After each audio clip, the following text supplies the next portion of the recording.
कुंवर गौरव जी, इसको ग्रुप में डाल दीजिए मेरे भाई। विकास वर्मा, सब लोग इसको शेयर कर दो।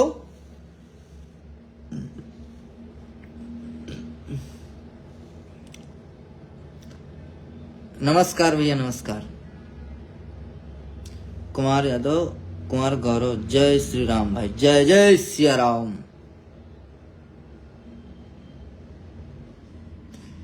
लाइट चली गई है मित्रों, क्षमा चाहता हूँ, लाइट चली गई है।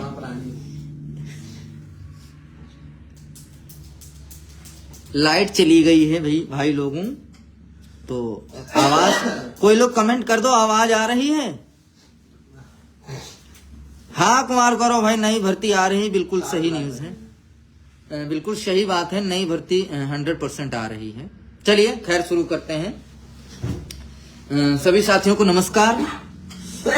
उम्मीद करते हैं सब लोग बदहाल, परेशान और तमाम तरीके की परेशानियों से घिरे होंगे, ऐसी मुझे उम्मीद है। और जहां तक कि मैं ये भी उम्मीद कर सकता हूं, जिसमें मैं भी शामिल हूं, प्रत्येक पीड़ित आज सरकार से ज्यादा खुद के समाज से पीड़ित है। जो एक तरफ जहां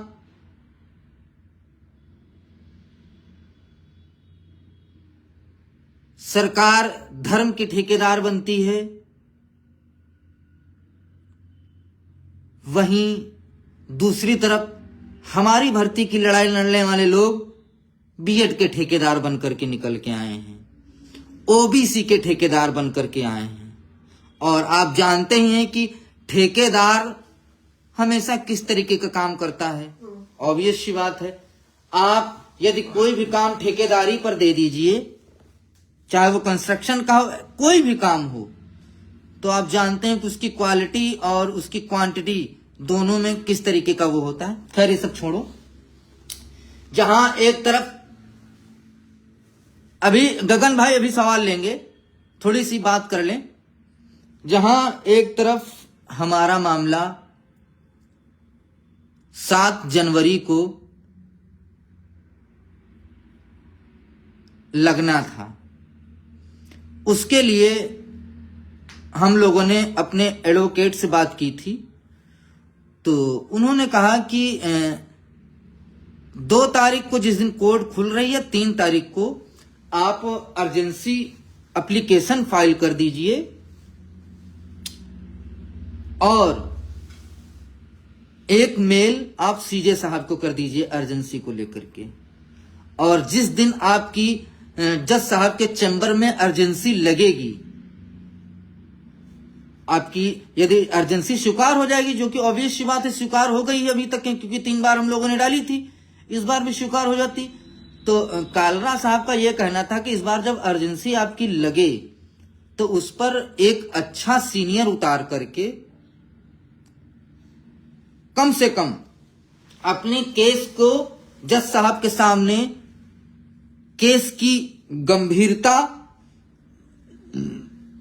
लोगों की पीड़ा एडवोकेट के सामने, जज साहब के सामने यदि हम लोग अपनी रखते, तो निश्चित तौर पे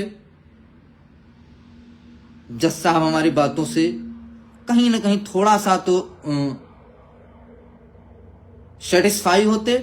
और चूंकि सुप्रीम कोर्ट के हम लोग सीनियर के माध्यम से सुप्रीम कोर्ट में अपना मामला रखते, तो ऑब्वियस सी बात है कि हमारा मामला टॉप ऑफ द बोर्ड लगता। और पूरी संभावना थी कि मामला जो है 2 से 3 डेट में डिसाइड हो जाता और एक टाइम बाउंड होकर के आता। लेकिन मैं समझता हूं कि ये पिछड़े और दलितों की विडंबना है कि जहां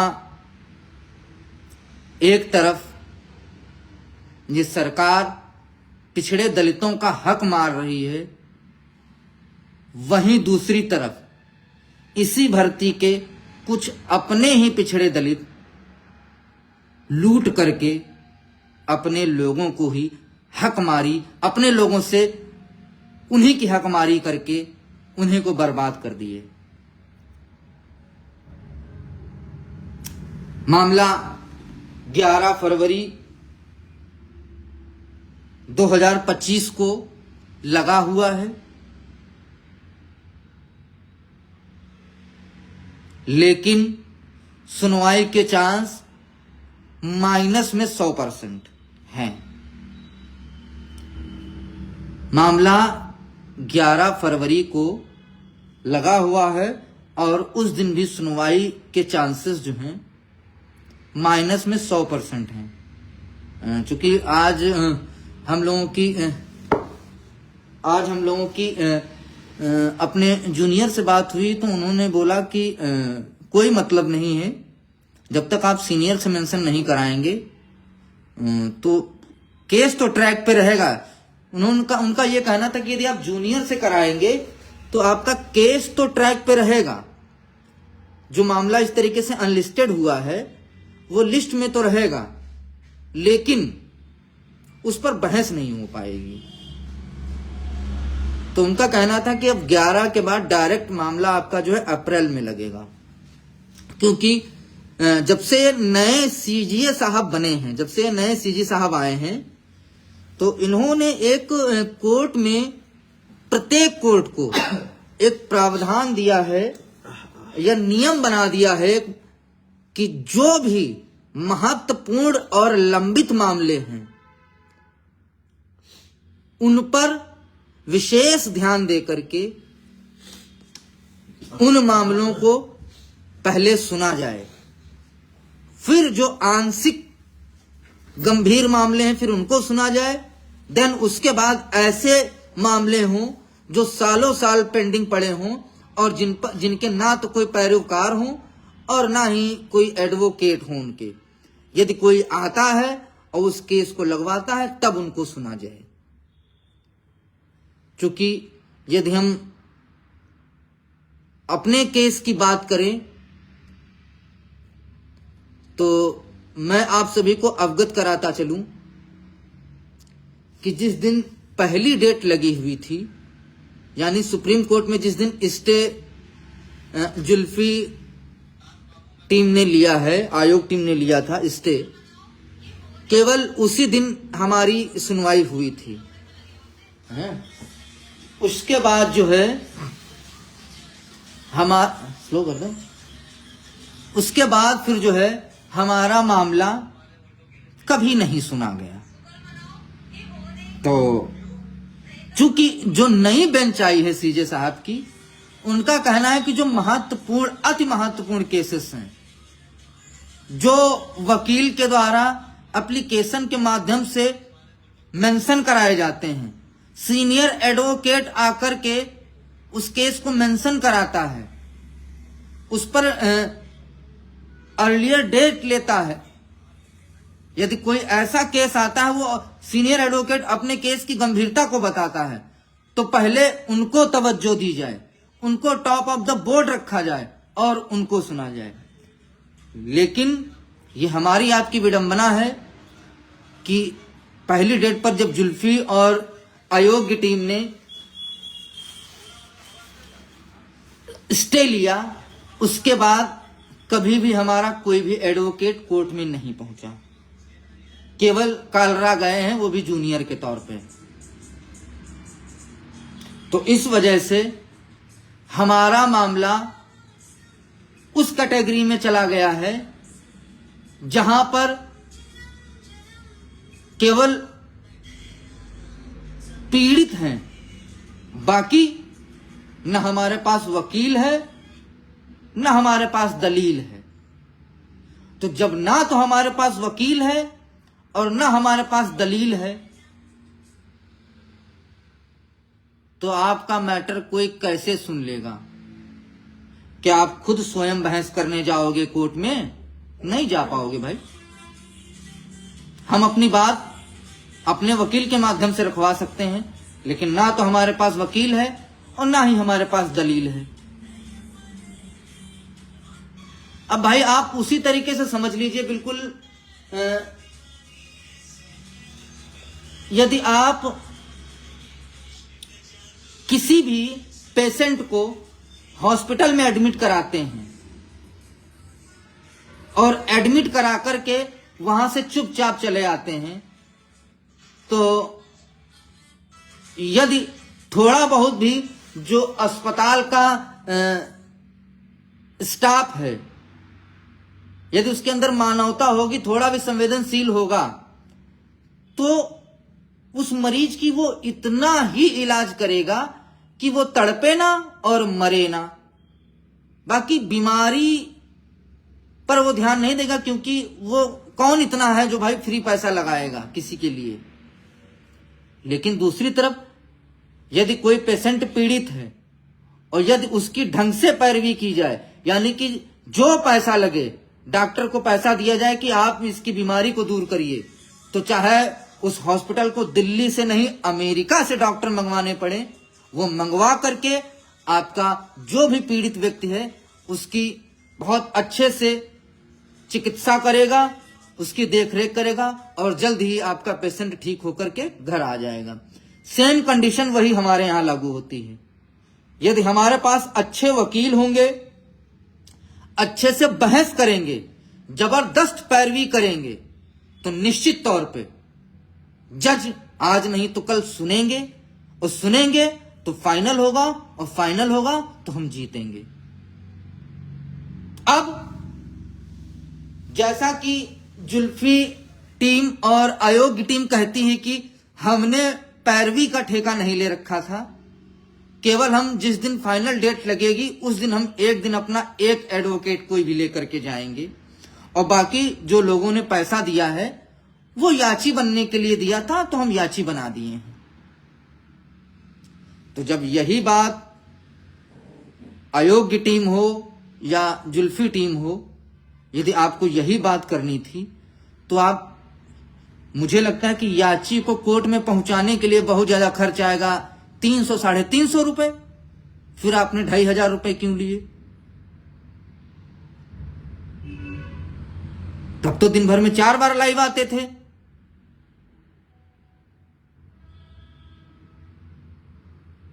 और यदि आपको पैरवी नहीं करनी थी, केवल अपना एक दिन के लिए एडवोकेट खड़ा करना था, तो आपको पहले ही बता देना चाहिए था, तो दूसरे लोग तैयार रहते।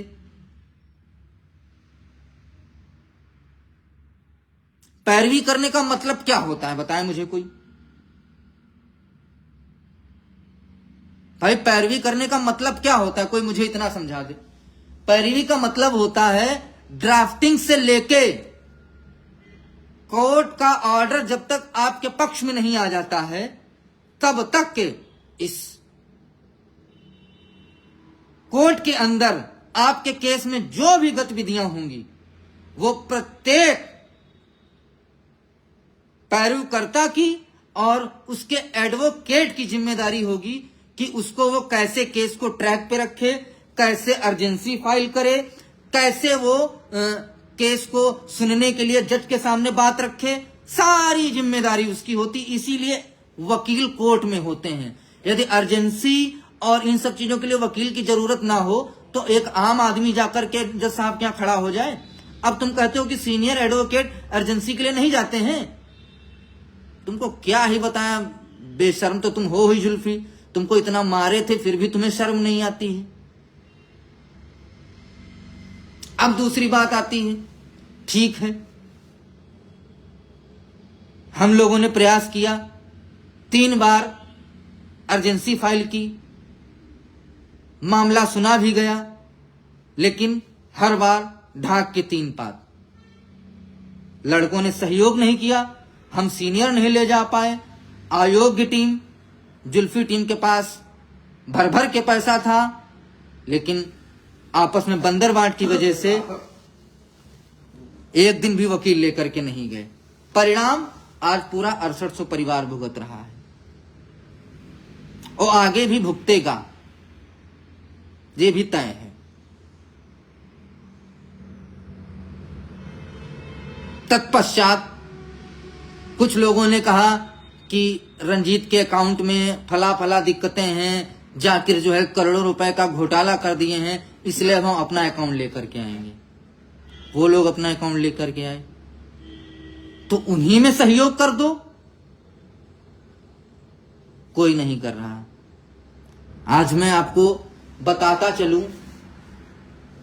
कुछ ऐसे महानुभाव जो पहले जुल्फी पे थोड़ा भी कमेंट कर दो तो वो धरने में बिल्कुल उत्पात मचाना शुरू कर देते थे।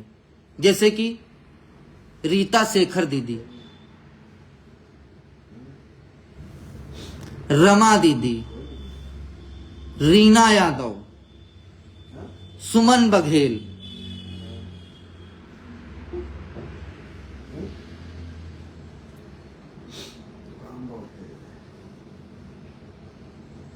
अन्नू पटेल, माधुरी दीदी,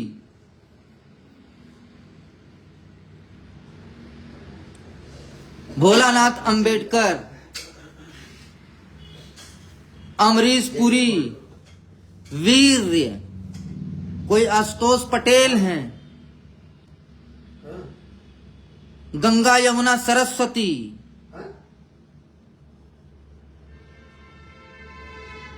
अवनीश यादव, नवनीत,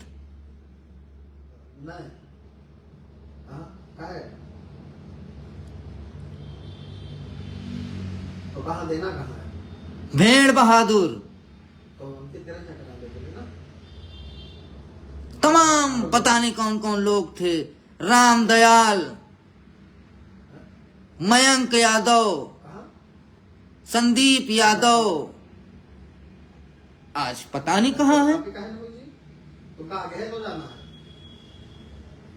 या तो हिस्सा मिल गया तो कहाँ है? और या तो नौकरी मिल गई।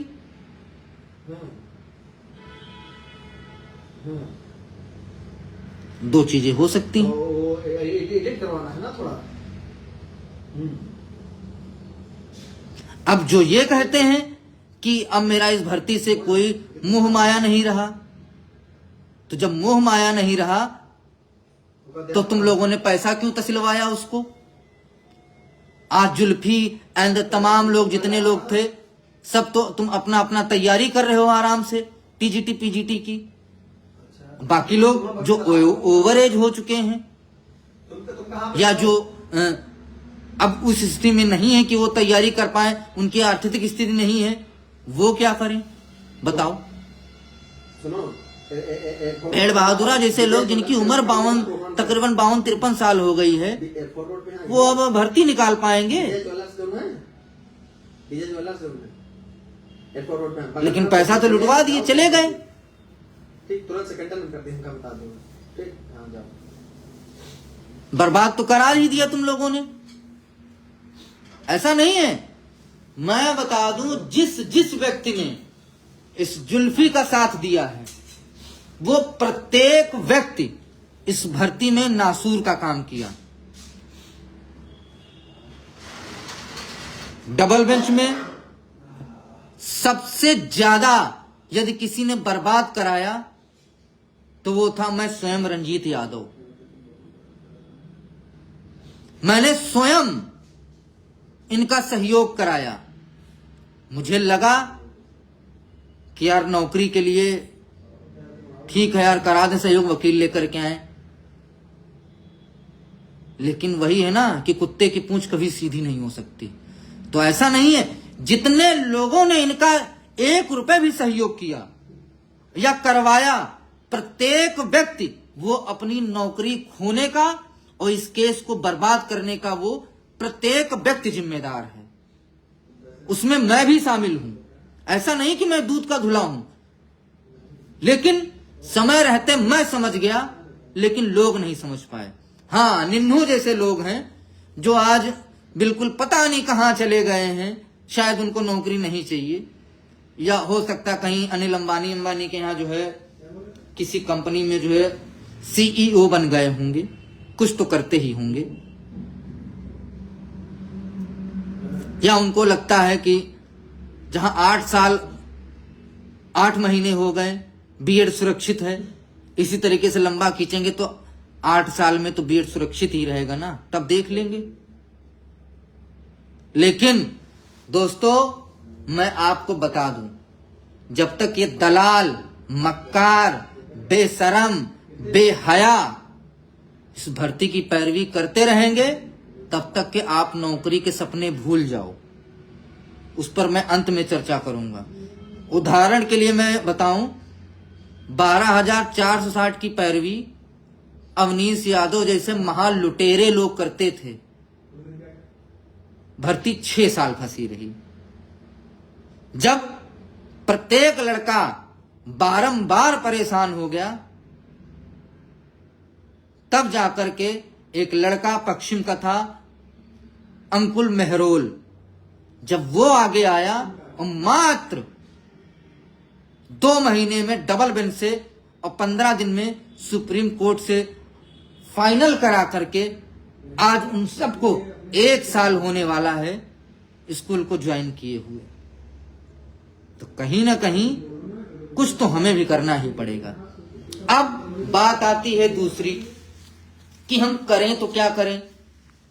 देखिए, हम सबके पास इतना पैसा नहीं है कि हम अब कोई बहुत बड़ा एडवोकेट कर पाएं, और ना ही हम अब आपसे हम पैसे की अपील करने आए हैं कि आप मदद करिए। हम बस आप सबसे इतना कहना चाहते हैं कि जिस भी व्यक्ति ने जुल्फी के अकाउंट में, वीर के अकाउंट में, आशुतोष के अकाउंट में या यशवंत के अकाउंट में जिसने भी पैसा दिया है, आप केवल अपनी डिटेल हमारे व्हाट्सएप नंबर पे या किसी भी व्हाट्सएप ग्रुप में भेज दो। कम से कम हमें 200 से 250 व्हाट्सएप स्लिप भेज दो। गारंटी के साथ कहता हूं, गारंटी के साथ कहता हूं, ये कोर्ट में आकर के अपने वकील के माध्यम से आकर के बताएंगे कि हमने पैसा कहां कहां दिया है, कहां कहां किस तरीके से दिया है और कितना बचा है और किस तरीके से हम आगे पैरवी कर रहे हैं, हमारा कहां कहां खर्चा हुआ है। विथ प्रूफ इनको कोर्ट में बात करनी पड़ेगी। तो ऐसा करो, यदि हम पिछड़े दलित इस भाजपा सरकार के भ्रष्ट प्रशासन तंत्र और आईएएस अधिकारियों से लड़ सकते हैं, तो ये चिरकुट टाइप के कल के नेता जिनके घर में खाने को नहीं, जिनके बाप जिंदगी भर पटरा की चड्डी पहने, हम उनसे नहीं लड़ पाएंगे। 5 दिन में तो ये पटरा हो जाएंगे जब 4 बार लगातार कोर्ट आना पड़ेगा। तो मैं आप सबको अवगत करा दूं कि जितने भी इनके खाते जारी हुए थे, इन सब की 20-20, 25-25 प्रत्येक अकाउंट की स्लिप मेरे पास भिजवा दो। बाकी एडवोकेट के यहां हम लोग बातचीत कर चुके हैं, आगे की जो भी प्रक्रिया होगी ये लोग आकर के कोर्ट में अपना जवाब देंगे, लखनऊ की सिंगल बेंच में, कि जैसे भी होगा हम लोग देख लेंगे प्रक्रिया क्या है, वो हम लोगों को पता है, आगे यहाँ पे हम नहीं बोलेंगे। ये चारों लोग आकर के अपना अपना जवाब दाखिल करें आकर के कि इनके अकाउंट में ये पैसा आया, किस माध्यम से आया, किस लिए आया, और यदि आया तो उसको आपने कहां लगाया, किस एडवोकेट ने आपने पैसा दिया, किस एडवोकेट को आपको पैसा दिया गया। फिर उस एडवोकेट से संपर्क किया जाएगा कि आपके अकाउंट में कितना पैसा आया, तुमने कितना खाने में खर्चा किया, कितना रूम में खर्चा किया, कितना तुमने टट्टी में खर्चा किया, कितना तुमने पानी पीने में खर्चा किया। लिखित में 1-1 रुपए का इनको जवाबदेही कोर्ट में तय करानी पड़ेगी। यदि नहीं करा पाते हैं तो भाई जो 420 के मुकदमा में या जो भी आपका कानूनी प्रावधान है भारतीय संविधान में, उसके तहत जो भी जज साहब या कोर्ट जो भी निर्णय लेगी उसके ये हकदार होंगे। तो मैं तो कहता हूं कि अब सुप्रीम कोर्ट में लड़ने से पहले क्यों ना लखनऊ की सिंगल बेंच में इन्हीं से लड़ लिया जाए। मैं बता दूं, यदि इनसे जीत जाओगे तो गारंटी के साथ कह रहा हूं, सुप्रीम कोर्ट में तो आप 4 दिन में जीत जाओगे, और ये 10 दिन में सारा पैसा जो है किसी संगठन के अकाउंट में जो भी कोर्ट संगठन तय करेगा, उस कोर्ट उसमें पूरा पैसा ट्रांसफर कर देंगे और फिर वही संगठन इस ओबीसी एससी की लड़ाई लड़ेगा और वो भी संगठन इसी भर्ती का होगा, मतलब इसी 6800 का ही होगा। इतना तो मैं गारंटी दे रहा हूं। यदि मुझे 100-200 लोगों ने स्लिप भेज दी तो इनको मैं कोर्ट की दहलीज पर लाकर के खड़ा कर दूंगा और ये आकर के जवाब दाखिल करें। इनको लगता है कि यहां हमको फलाने जानते हैं, हमको धमकाने जानते हैं, इनकी क्या हैसियत है, इनकी क्या औकात है, सब पता चल जाएगी। यदि चड्ढी में मूत न दिए तो बताना। जज साहब के सामने आईएएस पीसीएस कांपने लगते हैं, तो ये अगर ये मूत न दिए तो बताना। ऐसे नहीं, इस देश के में बड़े से बड़े नेता, चाहे वो आजम खां रहे हो, चाहे लालू यादव रहे हो, चाहे मुलायम सिंह यादव रहे, सब ईडी सीबीआई केजरीवाल रहे हो, ईडी से सीबीआई से सबसे डरते हैं। तो बेटा तुमने जो सिंगल बेंच से अपना अकाउंट जारी किया है सुप्रीम कोर्ट तक के, पूरा हिसाब किताब तो देना ही पड़ेगा। और तुमको लगता हो कि सुप्रीम कोर्ट के हिसाब होगा, ऐसा नहीं है। फिर जिस दिन से आपका अकाउंट जारी हुआ, जो भी ज्वाइंट अकाउंट जारी हुए हैं, सब आएंगे लफड़े में, दौड़ते हुए आएंगे और सबको अपना अपना जवाब अलग अलग दाखिल करना होगा। अब करा के रहूंगा, देख लेना। तुम डाल तो हम पात। तुमको लगता है कि हम पैसा लेकर के अब गायब हो जाएंगे, बांट लिए आपस में सब लोग पैसा, तुमको लगता है कि हम बैठ जाएंगे, हमारा कोई मतलब नहीं आएंगे लखनऊ, देखे कोई क्या कर लेगा, नहीं करेंगे पैरवी। ऐसे नहीं आओगे तो कानूनी तौर पे आओगे। अरे आप लोगों का पैसा फ्रॉड करके कैसे भग सकते हो भाई? भारत में कुछ कानून नाम की कोई चीज है कि नहीं है? मतलब 420 कर लिया, भग गए। अब तुम सोचो लगता है कि तुम इतने बड़े रोस्तुम हिंद हो कि तुमको कोई पकड़ नहीं सकता है।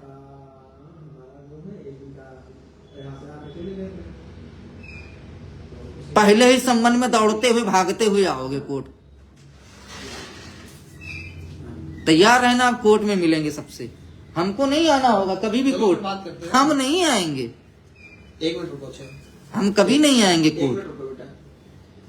तुमको आना पड़ेगा, तुम्हारे वकील को आना पड़ेगा, हम केवल यहाँ से वकील भेज देंगे, बस हमारा वकील ही काफी रहेगा। तुम सब दौड़ते दौड़ते आओगे, हिसाब भी दोगे, एक एक स्लिप का हिसाब दोगे।